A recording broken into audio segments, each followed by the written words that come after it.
Baby, world leaders are in New York this week for a gathering of the UN Assembly, which didn't start well for you-know-who. Do take a look. All I got from the United Nations was an escalator that on the way up stopped right in the middle. If the First Lady wasn't in great shape, she would have fallen. But she's in great shape. We're both in good shape. We both stood. And then a teleprompter that didn't work. These are the two things I got from the United Nations, a bad escalator and a bad teleprompter. Thank you very much. And it didn't get much better after that. Take a look. It's time to end the failed experiment of open borders. You have to end it now. See, I can tell you. I'm really good at this stuff.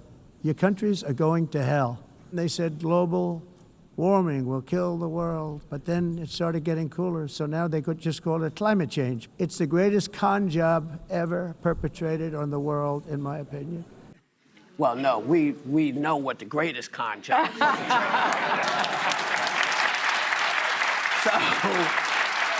yeah, I gotta give it to him. That speech was almost as funny as Jimmy's monologue. But everything is a problem for him. By the way, a UN official speaking on condition of anonymity said that the White House was operating the teleprompter for the president. I bet they were operating the escalator, too. Well, that was a videographer who was trying to get him on camera, I think, and it was an accident. And, of course, it's all against me. You know, he's a little paranoid. Well, clearly the clock was down, too, because that went on for 56 minutes. Now, and I like that he said if they were in shape, they wouldn't have been able to handle it. The escalator didn't slam on the brakes. It just stopped. Like, I've been to the UN General Assembly a number of times, and it's over 190 world leaders, and most of them are listening to this via translation from their home language. Yeah. So I'm just picturing you listening to the Mandarin translation of that. Like, what is he saying? well, you know, that had to be. They were like, what did he just say? At one point, I had this on in the background while we were in hair and makeup. He went from mahogany chairs to windmills to the stock market within like 5 minutes. And you've got to respect the ability to just hard pivot on topics like that. hard pivot, he didn't find any through line. And the other thing is that, good God, don't ever take that man off a teleprompter. Like, I just feel like someone died yesterday watching that. Like, I mean, like his people, his team, because that was just a train wreck. But to be serious about it, you know, what an embarrassment. It's embarrassing. What an embarrassment. The world is laughing at us. I think so.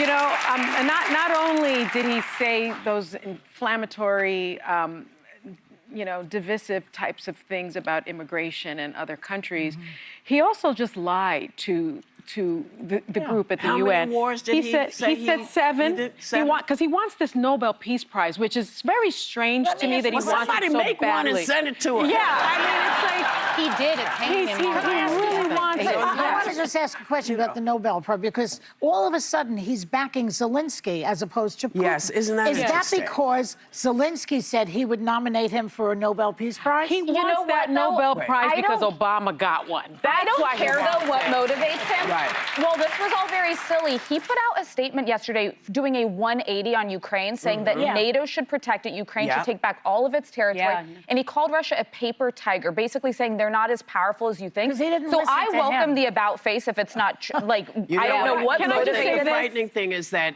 this about face will lead to another about face. And no one, I just wanted to say, I don't think the world is laughing at us. They are really worried for us. They are worried for us. And I want to say this about Americans. 76% of Americans say Trump doesn't deserve to win the Nobel Peace Prize. So he's...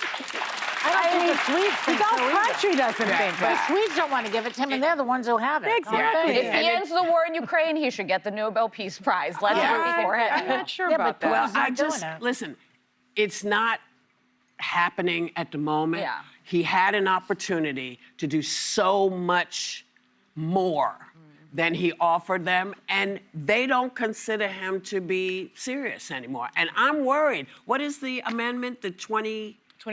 23rd Amendment, when people start to say... 24th is what 24th, it's when they When say, people what? maybe we should talk about, you know...